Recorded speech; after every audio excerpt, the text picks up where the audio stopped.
وبركاته. வான்பியார்களே சகோதரர்களே,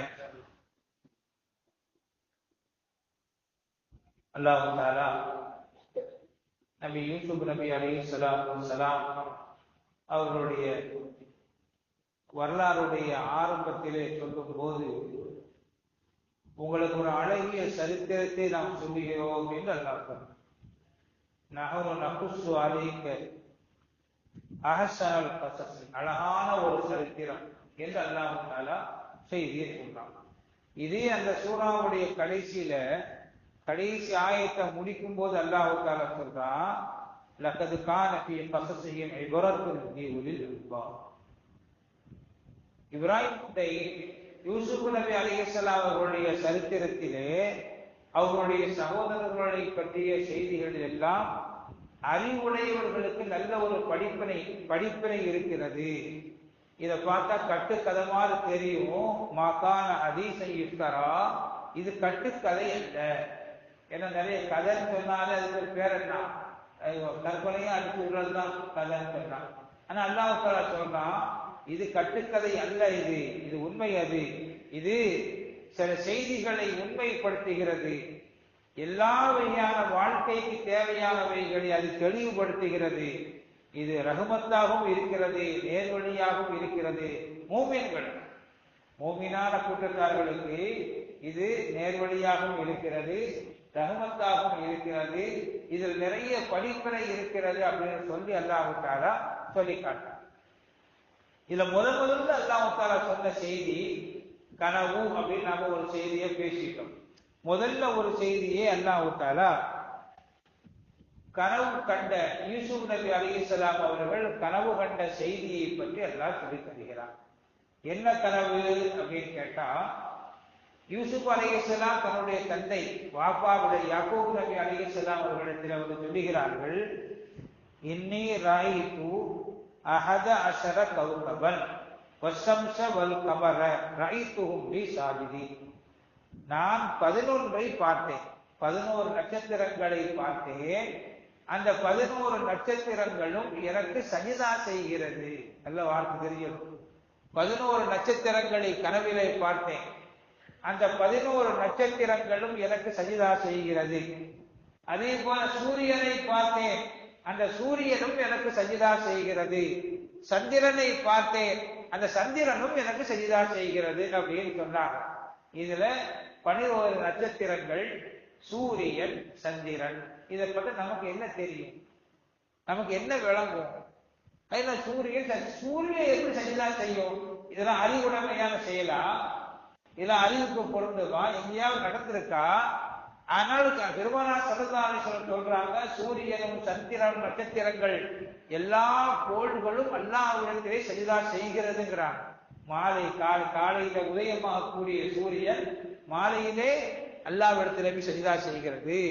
சந்திரன் மாலையிலே உதயமாகிறது, காலையிலே அல்லாஹ்விடத்துக்கு போய் சஜிதா செய்கிறது என்று பெருமானார் ஸல்லல்லாஹு அலைஹி வஸல்லம் சொல்றாங்க. ஆனா யூசுப் நபி அலைஹிஸ்ஸலாம் சொல்லுகிறார்கள், எனக்கு சஜிதா செய்கிறது அப்படிங்கிறாங்க. இதை கேட்ட உடனே யூசுப் அலைஹிஸ்ஸலாம் சொல்றாங்க, இந்த சம்பவத்தை நீ யார்கிட்டையும் சொல்லாதப்பா அப்படிங்கிறாங்க. இந்த சம்பவத்தை செய்தியை போய் யார்கிட்டையும் சொல்லாத, குறிப்பாக ஒரு சகோதரர்களிடத்திலே சொல்லாதே.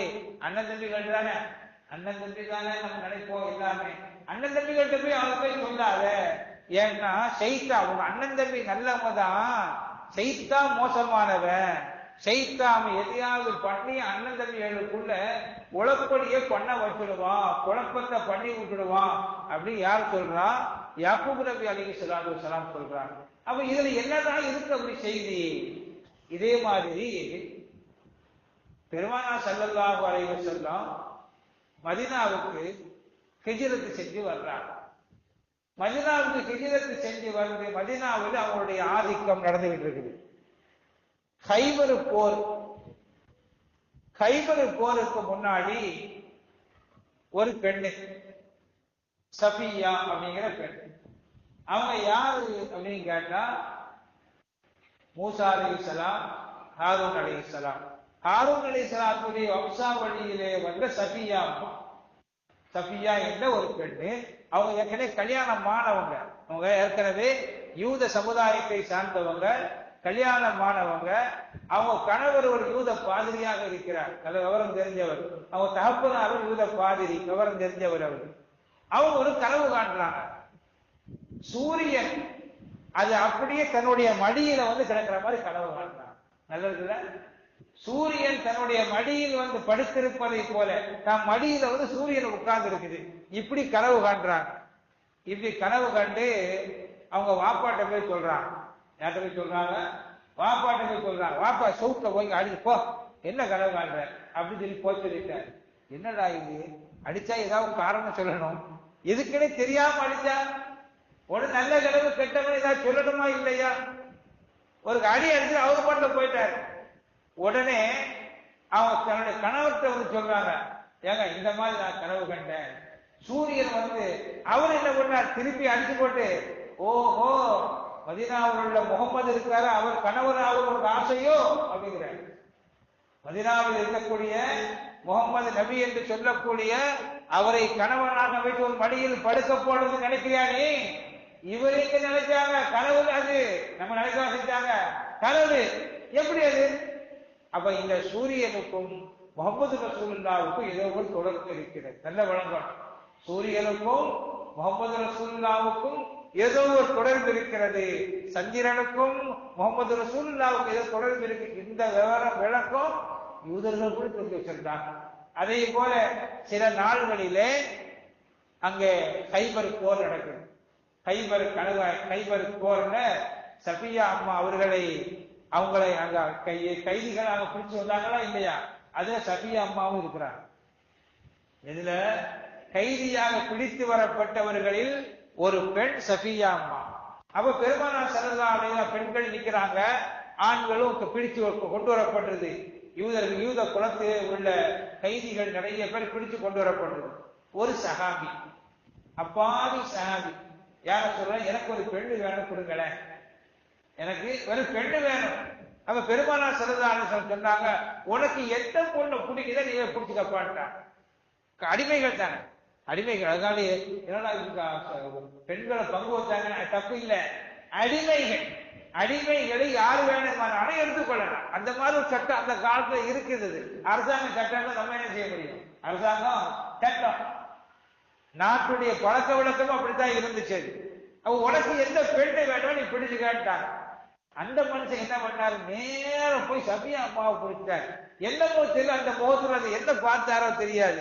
இந்த காட்சியை பார்த்ததும் மக்கள் எல்லாரும் சொன்னாங்க, யார் சொல்லலாம், இந்த பெண்ணை இவருக்கு கொடுக்க வேண்டாம், இந்த பெண்ணை இவருக்கு கொடுக்க வேண்டாம். ஏன் அப்படின்னு சொன்னா, அவங்க ஒரு உயர் குலத்திலே பிறந்தவர்கள். நல்லா தெரியணும், உயர் குலத்திலே பிறந்தவர்கள். ஹாரூன் நபி அலைஹிஸ்ஸலாத்து வஸ்ஸலாம் அவர்களுடைய வம்சாவளியிலே வந்தவர்கள். உயர்ந்த பெண்ணே, இந்த பெண்ணை இவருக்கு கொடுத்தா அவங்களுடைய குடும்பத்தை, அவங்க வம்சாவளியை கேவலப்படுத்துற மாதிரி ஆயிடும். அதனால வேண்டாம். அதுக்கு என்ன செய்யலாம்னா, அவங்கள நீங்களே வச்சுக்கோங்க, உங்களுக்கு வச்சுக்கோங்கன்னு சொன்னாங்க. சரி, சஹாபாக்களுடைய ஏகோபித்த கருத்தின் பிரகாரம் பெருமானார் ஸல்லல்லாஹு அலைஹி வஸல்லம் சஃபியா அம்மாவை தன் பக்கம் வாங்கி கொண்டு அவங்க உரிமை விட்டாங்க, அவங்கள கல்யாணம் முடிச்சாங்க. அவங்க மனைவியாக வாழ்ந்தாங்க சஃபியா அம்மா. இதை என்ன படிப்பின அப்படின்னு கேட்டா, சூரியனுக்கும் பெருமானார் ஸல்லல்லாஹு அலைஹி வஸல்லம் அவர்களுக்கும் ஒரு தொடர்பு இருக்கிறது. அந்த சூரியனுடைய கதையை, சூரிய சஃபியா அம்மாவுடைய மடியில படுத்திருப்பதாக அவங்க முன்னாடியே கனவு காண்றாங்க. அந்த கனவுக்கு விளக்கத்தை கணவர்கிட்ட போய் சொல்றாங்க. அவர் என்ன சொன்னாரு, கனவுக்கு முகம்மது கல்யாணம் முடித்து மடியில படுக்க போடணும்னு ஆசையான்னு கேட்கிறாங்க. இது செய்தியா? இருக்கு இன்னொரு செய்தி என்ன, கல்யாணம் முடிக்கும் போது தராதரம் பார்த்து கல்யாணம் முடிக்கணும் அப்படின்னு ஆர்க்க சட்டம் சொல்லுது. கல்யாணம் முடிக்கும் போது தராதரம் பார்த்து, யாருக்கு வேணுமானாலும் பொண்ணை கொடுத்துறது, எந்த வீட்டுல வேணுமானாலும் பொண்ணை எடுத்துறது இல்லை. குடும்ப பாரம்பரியத்தை பார்க்க வேண்டும். ஏன்னா இங்க சம்பவம் நடந்திருக்குது. என்ன சம்பவம் நடக்குது? சஃபியா அம்மா உயர் குலத்திலே, அதற்காக ஏற்றத்தாழ்வு, உண்மை ஏற்றது எல்லா மனிதர்களும் ஒண்ணுதான். ஏன்னா பெரிய குடும்பத்து பெண்கள் இருக்குது.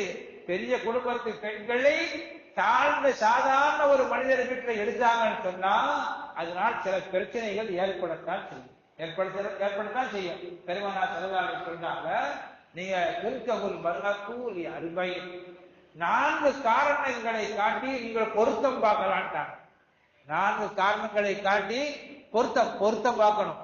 சும்மா கண்ணாமனாலும் எல்லா பொண்ணையும் கல்யாணம் கிடைக்கூடாது, எல்லா மாப்பிள்ளையும் பொண்ணு கிடைக்கூடாது. இன்னைக்கு ஒண்ணுதான், என்ன மாப்பிள்ளை சம்பாதிக்கிறானா, நல்ல காசு இருக்கா, செட்டில் ஆயிட்டாரா அப்படின்னு கேள்வி. செட்டில் 50 வயசுல உள்ள ஆகுவாரு, இல்ல 60 வயசுல உள்ள செட்டில் ஆயிருப்பாரு. அப்போ அவங்கள்ட்ட தான் கல்யாணம் முடிக்கணும். சின்னவை 25 வயசுல யாரு செட்டில் ஆயிருப்பா? அப்பதான் சிலை கடிச்சு வளர்ந்த வயசு, வளர்ந்து வரும்போது எல்லாம் ஒண்ணா வரத்தான் செய்யும். அருமையானவர்களே, அப்ப என்ன வகையிலாம் பெண்ணு பார்க்கலாம், எல்லாத்துலயும் பெண்ணை பார்த்து முடிக்க கூட தப்பு. அது எப்படி பெண்ணு பார்க்கணும் அப்படின்னு சொன்னா பெருமானா சொல்ற, நீ மாவிகா ஒண்ணு காசுல பாருங்கன்னாக. இன்னைக்கு காசுல மட்டும்தான் பார்ப்பாங்க. காசுல பாருங்கன்னா என்ன, பணக்கார வீட்டு பொண்ணு ஏழை வீட்டுல வந்தா வாழ முடியாது. ஏதோ லவ் பண்ணிட்டாங்க, சேர்ந்தாங்க, எல்லாம் ரெடி, எல்லாம் கல்யாணத்துக்கு நாங்க வாழ்ந்தே காட்டுவோம்னு சொல்ல நல்லா இருக்கும். கல்யாணமும் முடிச்சிடுவாங்க, ஆனா கொஞ்ச நாள்ல கசந்து போயிடும். ஏன்? அது அவங்க வீட்டுல நல்ல குழு ரூம்ல வாழ்ந்துருக்கும், நல்ல சந்தோஷமா சுகபோக வாழ்க்கை வாழ்ந்திருக்கும். அதை கொண்டு வந்து ஒரு ஏழை வீட்டுல கட்டி கொடுத்தா அப்படின்னு சொன்னா அந்த பிள்ளைக்கு லிப்டிக் வாங்கி கொடுத்து இவன் காசு இருக்காரு. அந்த பிள்ளையுடைய சுகபோக வாழ்க்கைக்கு இவன் காசு கொடுக்க முடியாது. குழந்தைகளை சொல்றது, பணக்கார வீட்டுல பெண்ணை எடுத்தால், பணக்கார வீட்டு பெண்ணை ஏழை வீட்டுக்கு எடுத்தால் அதனால நிறைய சிக்கல்களை சந்திக்க வேண்டி வரும். அப்படி இல்லை, மாப்பிள்ளை அந்த பக்கம் போகணும். மாப்பிள்ளை என்ன செய்யறோம், மாப்பிள்ளைய நாங்க கட்டி கொடுத்துட்டோம் அப்படின்னு சொல்லணும். பொண்ணை கட்டி கொடுத்துட்டோம் இல்ல, மாப்பிள்ளைய கட்டி கொடுத்து அவர் அங்க போய் மாப்பிள்ளையாக வேலை செய்யணும். அது இருந்தாலும் அது வேலை இருந்தாங்க. அது மாப்பிள்ளைய கட்டி கொடுத்து அவரு பொண்ணு வீட்டுல போய் அவர் மாப்பிள்ளையாக வேலை செஞ்சாருன்னா அது வேலை, அங்க உள்ள வேலைக்கார லெவல்ல போயிட்டே இருக்கலாம். ஆனா அந்த பொண்ணு இங்க வந்து வாழாது, வசதியான வீட்டு பொண்ணு. அதே மாதிரி ஏழை வீட்டு பொண்ணு சாப்பிடறதுக்கே வழி இல்லாத ஒரு வீட்டுல ஒரு பெண்ணு இருந்துச்சுன்னா அந்த பெண்ணை பணக்கார வீட்டுக்கு பொண்ணு எடுக்கவே கூட. என்னடா வித்தியாசமா அது சொல்றான்னு பாக்காதீங்க. ஏன்னா இதே மாதிரி சர்க்கார்ட்ட வந்து ஒரு சம்பவம் சொன்னாங்க. ஒரு முறியீடு வந்து சொல்றாங்க, சர்க்கார் நான் வந்து என் மகனுக்கு ஒரு ஏழை வீட்டு பெண், அனாத பெண்ணு, வாழ்வில்லாத பெண்ணு, அந்த பெண்ணுக்கு நான் வாழ்வு கொடுக்கலான்னு நினைக்கிறேன், அதனால என் வீட்டுக்கு பொண்ணு எடுக்கிறேன் அப்படின்னு சொன்னாங்க. தயவு செய்து வேண்டான்னு சொன்னாங்க. வேண்டாம், எடுக்காதீங்க. ஒரு ஏழை பெண்ணுக்கு வாழ்வு கொடுக்கணும்னு நீங்க நினைச்சீங்கன்னா நீங்க செலவழிச்சு அந்த பொண்ணை கல்யாணம் முடிச்சு வைங்க, பிரச்சனை இல்லை. நீங்க செலவழிச்சு அந்த பொண்ணை கல்யாணம் முடிச்சு வைங்க. அதை விட்டு போன அந்த பொண்ணை உங்க வீட்டுக்கு எடுக்காதீங்கன்னு சொன்னாங்க. இந்த மனுஷன் என்ன இது, நம்ம நவீன பேசுறோமா இல்லையா? நவீன பேச்சு பேசுற மாதிரி அவரு என்ன சர்க்கார் சொல்றாங்க, நாங்க எடுப்பேன் அப்படின்னு சொன்னாரு. பொண்ணை எடுத்தாரு, காரு பங்களா எல்லாம் போய் கடைசியில அவரு சர்க்காருக்கு வாங்குற நிலைமைக்கு வந்துட்டார். இத மாதிரி நிறைய பேர் நம்ம ஊர்லயே நிறைய சம்பவங்கள் நடந்திருக்கு. யோசிச்சு பாருங்க, நிறைய பேர் நடந்திருக்குது. ஏன் வசதியாக எல்லா வசதி வாய்ப்பை கொடுத்திருக்கிறான். ஏன்னா குணநலங்கள் கூட வித்தியாசம் இருக்கு. பணக்காரர்கள் வசதியாக வாழ்றாங்கன்னா அவங்களுடைய குணநலங்கள் மாதிரியாக இருக்கும். வசதியே இல்லாதவங்களுடைய குணநலங்கள் இருக்க அவங்களோட நலமத்த இருக்கு. அவங்களுடைய சிந்தனைகள், அவங்களுடைய என்ன வசதி வாய்ப்பு இருக்கா இல்லையா, சிந்தனைகள் வேற மாதிரியாக இருக்கும். அதே மாதிரி பணக்கார வீட்டுக்குள் ஏழை வீட்டு பொண்ணை எடுத்துட்டா என்ன ஆகும்னா, இந்த வீட்டு மேல மாடிகளுக்கு இறங்கிடுவாங்க, மாடியில இருந்து கீழே இறங்கிடுவாங்க. எங்க எப்படி அடிச்சுட்டு போதுன்னே தெரியவே தெரியாது. ஏன்னா ஹதீஸ்ல இன்னொரு ஹதீஸ்ல வருது. இதெல்லாம் விமர்சனத்துக்குரிய பேச்சு தான் நான் இன்னைக்கு பேசிட்டு இருக்கிறேன். இன்னைக்கு பேசுறது இருக்க இதெல்லாம் விமர்சனம். நவீன சிந்தனைவாதிகளுக்குள்ள இது எதிரான செய்தி தான். உண்மைதான். நவீன சிந்தனை, நவீன பெண் உரிமை, ஆண் உரிமை, சம உரிமைன்னு பேசுறாங்க. அதுக்கெல்லாம் இது எதிரான செய்தி. அதை உண்மையை நான் சொல்லிடுறேன். ஆனா மார்க்கத்தில் சொல்றோம், 3 விஷயத்துல சகுனம் இருக்குதுன்னு ஆயிஷா அம்மா சொல்றான்னு சொல்றான். சகுனம் 3 விஷயத்துல சகுனம் இருக்குதான். சகுனம் என்ன தெரியுதா? நானு துர்ச்சகுனம் நற்சகுனம் இருக்குது. துர்ச்சகுனம் உன்னை வாங்கினா பீடை ஆகி போச்சு, அது வந்த நேரம் நல்ல நேரம் இல்லை அப்படி சொல்றாங்களா இல்லையா? அவன் வந்த நேரம் நல்ல நேரம் வாங்க, அவன் வந்த நேரம் நல்ல நேரம் இல்லைன்னு வாங்க.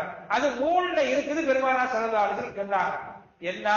ஒண்ணு பெண்ணு, ஒண்ணு என்ன பெண்ணு சில பெண்கள் வீட்டுக்கு வந்துட்டாங்கன்னு சொன்னா அந்த பெண்ணுடைய வருகையின் காரணமாக வீடு கொழி கொழி கொழி கொளிச்சிடும். அல்லாஹ் கொடுப்பான். இன்னும் சில பெண்கள் வருவதனால இருக்கிற மாடி வீடு கீழே ஓட்டுவனா போயிடும். இப்படி ஒன்று இருக்குது. வீடு ஒண்ணு பெண்கள், இரண்டாவது வீடு, மூணாவது வாகனம். மூணுல சகுனம் இருக்குதுன்னு பெருமானார் ஸல்லல்லாஹு சொல்றாங்க. ஆயிஷா அம்மா அறிவிக்கிறாங்க. அப்படின்னா என்ன, வாங்கக்கூடிய வாகனம் ஒழுங்கான வாகனமா என்னன்னு தெரியல. ஒழுங்கான வாகனமா, யார் யூஸ் பண்ணா. அதே மாதிரி வீடு வாங்குவாங்க சில பேர்.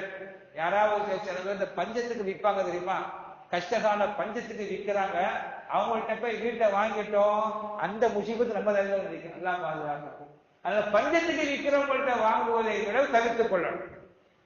அதனாலதான் பெருமானார் ஸல்லல்லாஹு அலைஹி வஸல்லம் ஒரு பெண்ணை நீங்கள் கல்யாணம் முடிச்சா, அல்லாஹ் சொல்றா, கல்யாணம் முடிச்சா அந்த பெண்ணுடைய தலையில முதல்ல பேசுறதுக்கு முன்னாடி, இப்பதான் எல்லாம் பேசிடுறாங்க, எல்லாம் போன்ல பேசி வீடியோ கால்ல பேசி எல்லாம் இளவையும் பேசி போட்டு அங்க பழகின போறாங்க. இன்னும் 10 வருஷம் பழகின மாதிரி.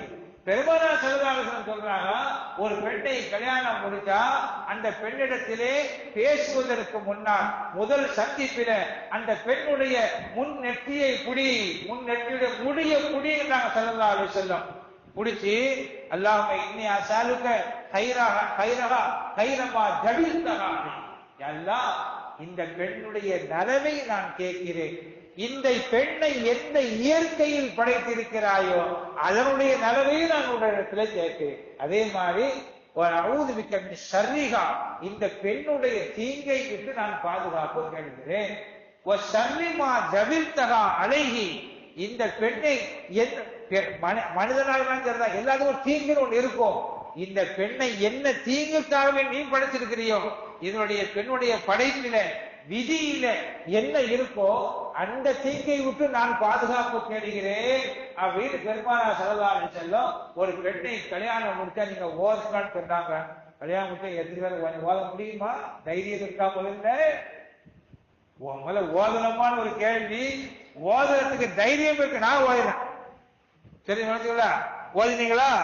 தெரியல. இன்னைக்காவது போய் ஓதிருங்க. இன்னைக்கு ஓதி என்ன செய்யுது கேள்வி எப்பதான் ஓதிட்டு ஆகணும்.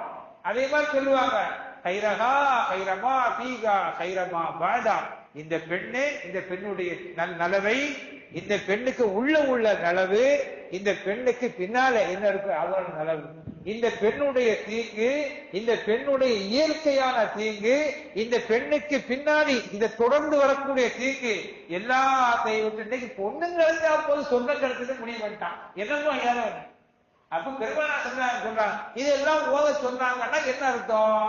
என்னமோ உள்ளுக்குள்ள இருக்குதுன்னு அர்த்தம். பெண்ணு வர்றதுனால வாழ்க்கையில ஏற்ற இறக்க இருக்குது. அதே மாதிரி நீங்க ஒரு வாகனம் வாங்குறீங்கன்னா, ஒரு வாகனம் அந்த காலத்துல குதிரை வாங்குவாங்க, ஒட்டகம் வாங்குவாங்க. இப்போ காரு வாங்கிக்கலாம். காரு பைக்கு வாங்கினால் அதனுடைய முன்னெட்டி ரோபத்தையும் கூட்டி இதே துவாவை ஓதுங்கிறாங்க. பொண்ணும் வாகனமும் ஒண்ணுதான், பொண்ணும் வாகனமும் ஒண்ணுதான், இதையே ஓதுங்கிறாங்க. அதே மாதிரி இன்னொரு செய்தியும் சொல்லிக்கிறேன். நம்ம ஊர்ல இந்த கையழைச்சு விடுறதுன்னு சொல்றாங்களே, அப்படி ஒரு பழக்கம் அது எந்த ஊர்லயும் கிடையாது. நம்ம ஊர்ல செய்திகள்ல இருக்குது. என்னமா கையை அழைச்சு விட்டு துவா செய்வாங்களாம். அவன் அதுக்கு முன்னாடி பேசியெல்லாம் இழந்து தொலைச்சு வச்சிருக்காங்க. இல்லைன்னு புதுசா கையை வர அழைச்சு விட போறாங்க. அதுக்கு ஒரு பெரிய படப்பாவை தேவை இருக்கு. பெரிய ஆளுக்கு வேணுமா, பெரிய ஆட்களை செய்யணுமா? அவன் என்னவோ இதுவரை பேசாத மாதிரியும் இப்பதான் புதுசா பேசுற மாதிரி இவங்க கணக்கு கொடுக்க போறாங்களாம். போய் எல்லாம் இது ஏற்ற மாதிரி வேலை இருக்கட்டும். சகோதரர்களே, பெருமானார் ஸல்லல்லாஹு அலைஹி வஸல்லம் ஒரு வேலையை செஞ்சாங்க. அலிநாயகத்துக்கு தாம் மகளை கல்யாணம் முடிச்சு கொடுத்தாங்க. யாரு? 2 பேர். எவ்வளவு பெரிய ஆளுங்க! அலிநாயகத்துக்கு தன் மகள் பாத்திமாவை கல்யாணம் முடிச்சு கொடுத்தாங்க. கல்யாணம் முடிச்சு கொடுக்கும் போது கல்யாணம் முடிச்ச உடனே சொன்னாங்க, பாத்திமா கொஞ்சம் அலி கொஞ்சம் கோபக்காரருப்பா, கொஞ்சம் பார்த்து நடந்துக்கம்மா. யார் நம்ம சொல்லியிருக்கோமா? அவன் ஏதாவது சொன்னா உடனே வந்து பார்த்துக்குவான். நாளைக்கே எழுதி போட்டு போலீஸ் எழுதி தரலாம். இன்னைக்கு கதை எப்படி ஓடிக்கிட்டு இருக்கு? அதை செஞ்சுட்டு சொல்லிட்டு பெருமானார் ஸல்லல்லாஹு முதல் சந்திப்ப 2 பேரையும் கூப்பிட்டாங்க. கூப்பிட்டு 2 பேரும் தண்ணி எடுத்துட்டு வாங்கன்னா ஸல்லல்லாஹு அலைஹி வஸல்லம் 2 பேரும் தண்ணி எடுத்துட்டு வாங்கன்னு சொன்னாங்க. 2 பேரும் கிளாஸ்ல தண்ணி கொண்டு வந்தாங்க. யார் கொண்டு வர்றா? அலிநாயகமும் கொண்டு வர்றாங்க, பாத்திமா அம்மா 2 பேரும் கொண்டு வர்றாங்க. கொண்டு வந்து பெருமானா ஸல்லல்லாஹு அதுல துஆ ஓதுறாங்க. என்ன துஆ ஓதுறா? அல்லாஹும்ம இன்னி உஈது பிக்க மின் ஷைத்தானிர் ரஜீம் வ உஈது பிக்க வ துர்ரியதஹா மினஷ் ஷைத்தானிர் ரஜீம். இந்த பிள்ளைக்கும் இந்த பிள்ளையுடைய சந்ததிகளுக்கும் ஷைத்தானுடைய தீங்குகளை விட்டு நான் பாதுகாப்பு தேடுகிறேன் அப்படின்னு சொல்லி அந்த தண்ணீரை ஊதி பெருமானா ஸல்லல்லாஹு திரும்புங்கிறாங்க. யார? பாத்திமா அம்மாவை திரும்ப சொல்லி அந்த தண்ணியை முக்கி தொழிக்கிறாங்க. முகத்திலையும் முதுகுலையும் தொழிச்சுட்டு அதை குளிட்டாங்க. அதுக்கு இந்த கிளாஸ் தண்ணியை வாங்குறாங்க. அதே மாதிரி ஓடுறாங்க. இந்த பிள்ளைக்கும் இந்த பிள்ளையுடைய சந்ததிகளுக்கும் ஷைத்தானுடைய தீங்குகளுக்கு நான் பாதுகாப்பு தேடுகிறேன் அப்படின்னு ஓதி அதுல ஊதி அலிநாயத்துடைய முகத்திலையும் அலிநாயத்துடைய முதுகுலையும் தொழிச்சு குடியிருந்தாங்க. இதுதான் இதனுடைய அடையாளம் இன்னைக்கு இருக்குது. அதே மாதிரி இந்த பாலப்பழம் வைக்கிறாங்க பாருங்க, பாலப்பழம் வைக்கிறது பழத்தை வந்து வாழை இருந்து பால்ல முக்குறாங்களாம். அது ரஸ்க முக்கு பிஸ்கட்டை முக்குனா பால்ல ஊருங்களாம். வாழைப்பழம் எங்க இருந்து ஊரும்? கொஞ்சம் யோசிக்க பார்ப்போம். அதை வேற உள்ள முக்கி இப்படி ஒரு கணக்கு குழக்கு எப்படி மாதிரி அது உறிஞ்சுமா? வாழைப்பழத்துக்கு பாலை உறிஞ்சக்கூடிய சக்தி இருக்கா? இல்ல. அப்ப அசல் அது என்னது அப்படின்னு கேட்டா வாழைப்பழத்தையும் போட்டு அதுக்கு சீனியையும் போட்டு பெருமானா ஸல்லல்லாஹு முதல்ல குடிப்பாங்க. எப்படி பிள்ளைகளுக்கு வாயில போட்டு மென்று குடிப்பாங்களா இல்லையா? அதே மாதிரி பெருமானா ஸல்லல்லாஹு முதல்ல குடிச்சிட்டு அதை நீங்க குடிங்கன்னு சொல்லுவாங்க. இன்னைக்கு நம்ம குடிச்சா ஒதுக்குவாங்களா? அதை நாரவாய் அதற்கு குடித்தாங்க அதோட முசீபத்து அப்படி சொல்லுவாங்க. அதனால அது அதனால நம்ம குடிக்காம இருக்க நல்லதா போயிடுது. குடிக்காம இருக்கிறது நல்லதா போகுது. அது நிறைய பேர் சீனியை போட்டு விட்டுருவோம். அதுதான் நம்ம குடிக்க முடியாது. நல்லா பாதுகாக்கணும். அப்ப எதுக்கு சொல்ல வர சகோதரங்களே? அப்ப 3ல என்ன இருக்குது? சகுனம் இருக்கு. 3ல சகுனம் என்னென்ன? 3ல சகுனம் வீடு, மனைவி, வாகனம். இந்த 3ஐயும் வாங்கும் போது அல்லாஹ்விடத்துல துஆ செய்துதான் வாங்க வேண்டும். இன்ஷா அல்லாஹ் இதனை தொடர் நாளைக்கு பேசுவோம். சுப்ஹானல்லாஹி வ பிஹம்திஹி சுப்ஹானல்லாஹி வ பிஹம்திஹி அஷ்ஹது அல்லா இலாஹா இல்லா அன்த